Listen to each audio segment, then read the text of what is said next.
शुरू अल्लाह का नाम लेकर जो बड़ा मेहरबान निहायत रहम वाला है। कौफ, कुरान मजीद की कसम कि तुम पैगंबर हो। असल बात यह है कि इन लोगों ने ताज्जुब किया कि इन्हीं में से एक खबरदार करने वाला इनके पास आया, तो काफिर कहने लगे कि यह बात तो बड़ी अजीब है, भला जब हम मर गए और मिट्टी हो गए तो फिर जिंदा होंगे?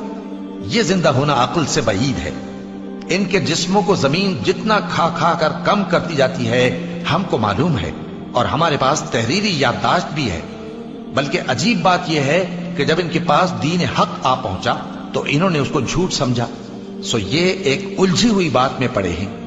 क्या इन्होंने अपने ऊपर आसमान की तरफ निगाह नहीं की कि हमने उसको कैसे बनाया और सजाया, और इसमें कोई शिगाफ तक नहीं? और जमीन को देखो, इसे हमने फैलाया और इसमें पहाड़ रख दिए और इसमें हर तरह की खुशनुमा चीजें उगाई ताकि रुजू लाने वाले बंदे हिदायत और नसीहत हासिल करें। और हमने आसमान से बरकत वाला पानी उतारा और उससे बाग उगाए और खेती का अनाज और लंबे लंबे खजूर के दरख्त जिनका गाभा तह बतह होता है। ये सब कुछ बंदों को रोजी देने के लिए किया है। और इस पानी से हमने मुर्दा जमीन को जिंदा किया। बस इसी तरह क़यामत के रोज निकल पड़ना है। इनसे पहले नूह की कौम और कुएं वाले और समूद वाले लोग झुटला चुके हैं, और आद और फिरौन और लूत के भाई और बन के रहने वाले और तुब्बा की कौम, गरज हर एक ने पैगंबरों को झुटलाया, तो हमारी धमकी भी पूरी होकर रही। तो क्या हम पहली बार पैदा करके थक गए? नहीं, बल्कि ये असर नौ पैदा करने के बारे में शक में पड़े हुए हैं। और हम ही ने इंसान को पैदा किया है, और जो ख्यालात उसके दिल में गुजरते हैं हम उनको जानते हैं, और हम तो रगे जान से भी ज्यादा उसके करीब हैं। जब वो कोई काम करता है तो दो लिखने वाले जो दाएं बाएं बैठे हैं लिख लेते हैं। कोई बात उसकी जबान पर नहीं आती मगर एक निगहबान उसके पास लिख लेने को तैयार रहता है। और मौत की बेहोशी हकीकत खोलने को तारी हो गई। ए इंसान, यही वो हालत है जिससे तू भागता था, और सूर फूंका जाएगा, यही अजाब की धमकी का दिन है। और हर शख्स हमारे सामने इस हाल में आएगा कि एक फरिश्ता उसके साथ हाँकने वाला होगा और एक उसके आमाल की गवाही देने वाला। ये वो दिन है कि इससे तू गाफिल हो रहा था, अब हमने तुझ पर से पर्दा उठा दिया, तो आज तेरी निगाह तेज है। और उसका हम नशी फरिश्ता कहेगा कि ये आमालनामा मेरे पास तैयार है। हुक्म होगा कि हर सरकश नाशुक्रे को दोज़ख में डाल दो।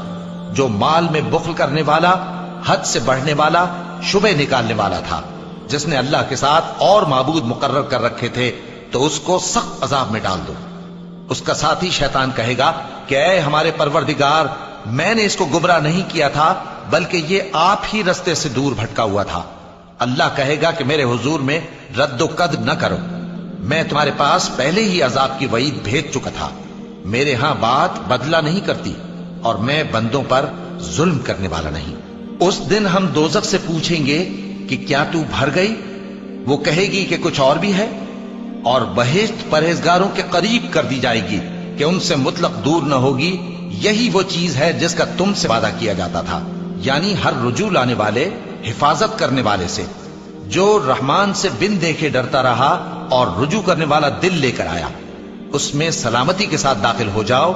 ये हमेशा रहने का दिन है, वहां जो चाहेंगे उनके लिए हाजिर होगा। और हमारे यहां और भी बहुत कुछ है। और हमने उनसे पहले कई उम्मतें हलाक कर डाली, वो लोग इनसे कुव्वत में कहीं बढ़कर थे। फिर वो शहरों में गश्त करने लगे, क्या कहीं भागने की जगह है? जो शख्स दिले आगाह रखता है या दिल से मुतवज्जे होकर सुनता है, उसके लिए इसमें नसीहत है। और हमने आसमानों और जमीन को और जो मखलूकात इनमें है सबको 6 दिन में बना दिया, और हमको जरा भी थकन नहीं हुई। तो जो कुछ ये कुफ्फार बकते हैं उस पर सब्र करो, और आफताब के तुलू होने से पहले और उसके गुरूब होने से पहले अपने परवरदिगार की तारीफ के साथ तस्बीह करते रहो, और रात के बाज औकात में भी और नमाज के बाद भी उसी के नाम की तस्बीह किया करो। और सुनो, जिस दिन पुकारने वाला नजदीक की जगह से पुकारेगा, जिस दिन लोग एक जोर की आवाज यकीनन सुन लेंगे, वही निकल पड़ने का दिन होगा। हम ही तो जिंदा करते हैं और हम ही मारते हैं, और हमारे ही पास लौट कर आना है। उस दिन जमीन उन पर से फट जाएगी और वो झटपट निकल खड़े होंगे। इस तरह से जमा करना हमें आसान है। ये लोग जो कुछ कहते हैं हमें खूब मालूम है, और तुम इन पर जबरदस्ती करने वाले नहीं हो। پس جو میرے عذاب کی دھمکی سے ڈرے اس کو قرآن کے ذریعے نصیحت کرتے رہو۔